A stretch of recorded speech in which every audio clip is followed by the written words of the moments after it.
సర్వలోకానికి అధిపతివైన నా దేవా, నా జీవితంలో ప్రతి విషయంలో మొదటి స్థానము మీకే ఇచ్చినట్లు నాకు జ్ఞానమును అనుగ్రహించండి.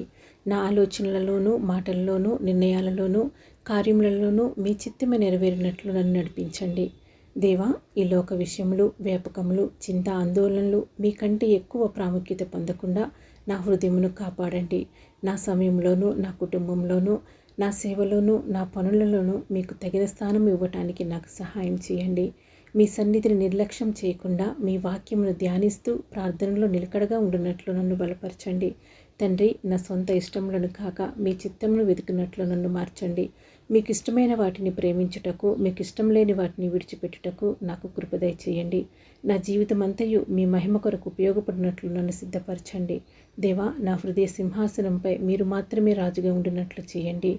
ఈ ప్రార్థనతో ఏకీభవిస్తున్న ప్రతి ఒక్కరూ వారి జీవితాలలో ప్రతి విషయంలో మీకు ప్రాముఖ్యమైన స్థానమును, మొదటి స్థానమును ఇచ్చినట్లు మీ చిత్తానుసారముగా వారిని నడిపించమని యేసుక్రీస్తు ప్రభువు యొక్క ఉన్నతమైన నామములో ప్రార్థించుచున్నాను తండ్రి. ఆమెన్.